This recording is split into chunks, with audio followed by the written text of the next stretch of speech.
అందరికీ నమస్కారం. నీ సహజ స్థితిలో ఉండు. భగవాన్ శ్రీ రమణ మహర్షి బోధనలు పుస్తక పఠనం 11వ రోజుకి స్వాగతం. పుస్తకంలోని 1వ భాగం ఆత్మలో 3వ అంశం జ్ఞాని తర్వాతి భాగం విందాం.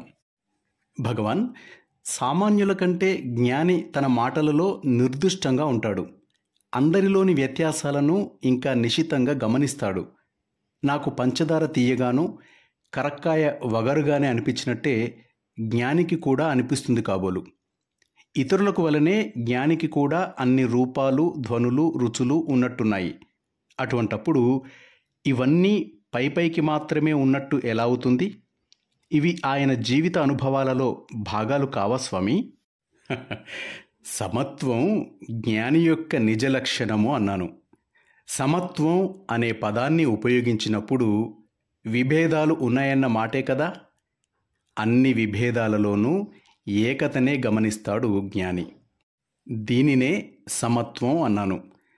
ఆత్మసాక్షాత్కారమైన తరువాత అన్ని విభేదాలు పైకి కనబడేవేనని, అవి అంత బలీయమైనవి కానీ శాశ్వతమైనవి కానీ కావని, అన్నింటిలోనూ ఉండేది ఒకే ఒక సత్యమని తెలుస్తుంది. దానినే ఏకత అంటాను నేను. రూపము, గంధము, రుచి గురించి చెప్పావు. జ్ఞాని కూడా ఈ వ్యత్యాసాలని గమనిస్తాడు, నిజమే. కానీ వాటన్నిటిలోనూ ఒకే ఒక సత్యాన్ని చూస్తాడు, అనుభవిస్తాడు. అందువల్లనే అతనికి అభిమానపాత్రమైనవంటూ ఏవి ఉండవు. అతను కదలినా, మాట్లాడినా, ఏమైనా చేసినా కూడా అతని చేష్టలన్నీ ఒకే ఒక సత్యంలోనివే. ఆ పరమసత్యం కంటే అతనికి ఇంకేమీ లేదు. అంటే అందరి పట్ల సమత్వంలో ఉంటాడు జ్ఞాని అంటారు కదా స్వామి? అవును. స్నేహం, దయ, సంతోషం వంటివి జ్ఞానికి సహజం అవుతాయి. మంచివారి పట్ల ఆప్యాయత, నిస్సహాయుల పట్ల దయ, మంచి పనులు చేయటంలో ఆనందము, దుష్టుల పట్ల క్షమ, ఇవన్నీ జ్ఞానికి సహజ లక్షణాలు. జ్ఞానులకి సత్యమేమిటో తెలుసు కాబట్టి వాళ్ళు అన్ని అవస్థలలో, పరిస్థితులలో ఒకే విధంగా ఉంటారు. వారు నిత్యకృత్యాలు అంటే భోజనం చేయటం, తిరగటం వంటివి ఇతరుల కోసమే చేస్తారు. తమ కోసం అంటూ ఒక్క పని చేసుకోరు. ఎవరైనా చనిపోయినప్పుడు డబ్బు ఇస్తే అక్కడికి వెళ్ళి శోకాలు పెట్టే వృత్తి కొందరికుంది. అట్లాగే జ్ఞానికి కూడా. జ్ఞాని ఏ అనురక్తి లేకుండా, ఏ విధంగానూ ప్రభావితం కాకుండా ఇతరుల కోసం పనులు చేస్తాడు. ఈ విషయాన్ని చాలాసార్లు చెప్పాను. జ్ఞాని ఏడ్చేవాళ్లతో ఏడుస్తాడు, నవ్వేవాళ్లతో నవ్వుతాడు, ఆడేవాళ్లతో ఆడుతాడు, పాడేవాళ్లతో పాడుతాడు, పాడుతూ తాళం వేస్తాడు. అతనికి వచ్చిన నష్టమేమిటి? నిర్మలమైన, శుభ్రమైన అద్దం వంటిది అతని ఉనికి. బింబాన్ని ఉన్నదున్నట్టు చూపుతుంది ఆ అద్దం. జ్ఞాని కేవలం అద్దమే కాబట్టి చేసే పనుల వల్ల అతనిపై ఏ ప్రభావము ఉండదు. ప్రతిబింబం వల్ల అద్దానికి ఏమవుతుంది? అతనినేమీ చేయదు కదా అది. కానీ ఈ లోకంలోని పాత్రధారులు అంటే అన్నీ చేసేవాళ్ళు అజ్ఞానులు మాత్రం ఏ పాట పాడాలి, ఏ పని చేయాలి, ఏ పని చేస్తే లోకానికి మంచిది, ఏది శాస్త్ర సమ్మతమవుతుంది, ఏది సాధ్యం, ఇవన్నీ నిర్ణయించుకోవలసి వస్తుంది. స్వామి, సదేహముక్తులు అంటే శరీరం ధరిస్తుండగానే ముక్తులు, విదేహముక్తులు అంటే మరణించేప్పుడు ముక్తులు అంటూ ఉన్నారంటారు కదండి. విముక్తి అంటూ ఏమీ లేదు. ఇక ముక్తులు ఎక్కడి నుంచి వస్తారు? మరి ముక్తి గురించి హిందూ శాస్త్రాలు చెప్తాయి కదా స్వామి. ముక్తి, ఆత్మ పర్యాయ పదాలు.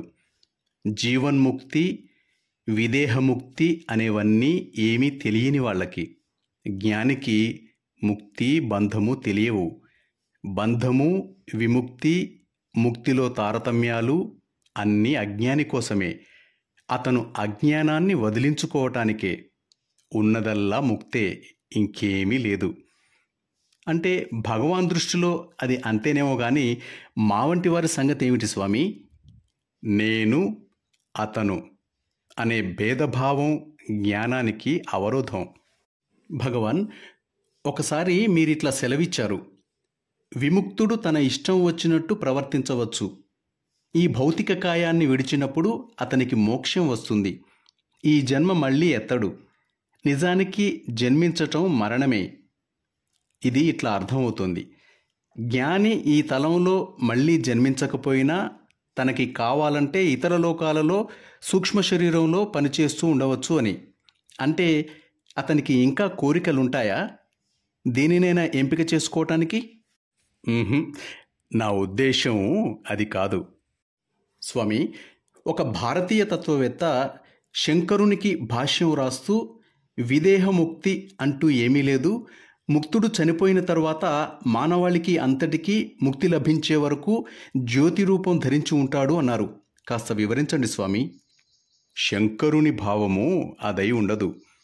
వివేక చూడామణి 566వ శ్లోకంలో శంకరుడు అన్నది ఇది. భౌతిక కోశం పోయిన తరువాత ముక్తుడు నీటిలో కలిపిన నీరు వలె, నూనెలో కలిపిన నూనె వలె అయిపోతాడు. ఆ స్థితిలో బంధము లేదు, విముక్తి లేదు. ఇంకొక రూపాన్ని ధరించటము అంటే సత్యంపై ఒక సూక్ష్మమైన తెర వేసినట్టే. అది బంధమే అవుతుంది. విముక్తి తిరుగులేనిది. అది కేవలం. స్వామి, జ్ఞాని 2 తలాలలోనూ ఉండడని ఎట్లా అనగలం? మాతో బాటే ప్రపంచంలో తిరుగుతాడు, అన్నింటినీ చూస్తాడు, వాటిని చూడకుండా ఉండడు. నడిచేటప్పుడు తన దారిని గమనిస్తాడు. దారిలో కుర్చీ గాని బల్ల గాని ఉంటే దానిని తప్పించుకుంటాడు. అంటే ఆత్మని గమనిస్తూ ఉన్న ఈ వస్తువులను కూడా చూస్తూనే ఉంటాడని అనకూడదా? జ్ఞాని దారిని చూస్తాడని, నడుస్తాడని, దారిలో అడ్డంకులని తప్పించుకుంటాడని అన్నావు. ఇవన్నీ ఎవని దృష్టిలో ఉన్నాయి? నీ దృష్టిలోనా, జ్ఞాని దృష్టిలోనా? అతను చూచేది ఆత్మనే. అన్నీ ఆత్మలోనే. భగవాన్, సహజ స్థితిని మాకు విశదపరిచేందుకు పుస్తకాలలో దృష్టాంతాలు లేవా అండి? లేకేం, ఉన్నాయి. నువ్వు అద్దంలో ప్రతిబింబాన్ని, అద్దాన్ని కూడా చూస్తావు. అద్దం వాస్తవమని, అందులో కనబడేది ప్రతిబింబమని ఎరుగుదువు. అద్దాన్ని చూడాలంటే అందులోని ప్రతిబింబాన్ని చూడకుండా ఉండాలా ఏమిటి? స్వామి, ఆధ్యాత్మికంగా మహనీయులైన వారిని గుర్తించటం ఎట్లా? కొందరు పిచ్చివాళ్ళలాగా ప్రవర్తిస్తారు కదా. జ్ఞాని మనస్సు జ్ఞానికే తెలుస్తుంది. స్వయంగా తాను జ్ఞాని అయితేనే గాని ఇంకొక జ్ఞాని మనస్సు తెలుసుకోలేడు. అయితే ఋషి దగ్గర ఉండే ప్రశాంత వాతావరణం వల్లనే సాధకుడు ఋషిని గుర్తించగలడు. అతని మాటలు గాని, చేతలు గాని, రూపం గాని అతని గొప్పదనాన్ని చెప్పవు. సామాన్యుల అవగాహనకి అతీతంగా ఉంటాయి అవి. మరి ఋషికి పసిపిల్లవానికి తేడా లేదు అంటాయి శాస్త్రాలు. ఎందువలనండి? జ్ఞాని, పసిపిల్ల ఒకలాంటి వాళ్లే అనవచ్చు ఒక విధంగా. ఏదైనా జరుగుతున్నంతసేపే పిల్లలకి దాని మీద ఆసక్తి ఉంటుంది. ఆ సంఘటన అయిపోయిన తర్వాత దాని గురించి ఆలోచించదు పసిపిల్ల. అంటే ఆ సంఘటన పసిపిల్ల మనస్సుపై ఏ ముద్ర వేయదు. దానివల్ల ఏ ప్రభావము ఉండదన్నమాటే కదా. జ్ఞాని విషయంలో కూడా అంతే. మీరు భగవాన్లు. నాకెప్పుడు జ్ఞానం కలుగుతుందో మీకే తెలియాలి. నేను జ్ఞానిని ఎప్పుడవుతానో చెప్పండి స్వామి. నేను భగవాన్నే అయితే ఆత్మ తప్ప వేరే ఏమీ లేదన్నమాటే. అంటే జ్ఞాని లేడు, అజ్ఞాని లేడు. కాకపోతే నేను నీ వంటి వాడినే. నీకెంత తెలుసో నాకు అంతే తెలుసు. ఏమైనా నేను నీ ప్రశ్నకి సమాధానం ఇవ్వలేను. ఇక్కడికి వచ్చిన కొందరు తమ గురించి అడగరు. వాళ్ళు జీవన్ముక్తుడు ప్రపంచాన్ని చూస్తాడా? అతనిపై కర్మ ప్రభావం ఉంటుందా? శరీరం పోయిన తర్వాత విముక్తి ఏమిటి? చనిపోయిన తరువాతనే విముక్తా? బతికుండగానే కూడా సాధ్యమా? ఋషి శరీరం జ్యోతిగా అయిపోవాలా? ఏదో విధంగా మాయమైపోవాలా? శరీరం కళేబరం వలె వెనుక ఉండిపోయినా అతను విముక్తుడు అవగలడా అంటూ ఎడతెగని ప్రశ్నలు వేస్తూ ఉంటారు. వీటికి అంతం లేదు. వీటి గురించి చింతించటం ఎందుకు? వీటిని తెలుసుకోవటంలోనే విముక్తి ఉందా? అందువల్ల వాళ్ళకి నేను చెప్పేది ఒక్కటే, విముక్తి మాట అట్లా ఉండని. బంధమంటూ ఉన్నదా? దీనిని తెలుసుకో. మొట్టమొదటగా నీవెవ్వరో తెలుసుకో. మాస్టర్స్, పుస్తకంలోని 2వ భాగం ఆత్మవిచారము శరణాగతి గురించి రేపు విందాం. అంతవరకు సెలవు తీసుకుంటూ మీ నవీన్ వరంగల్.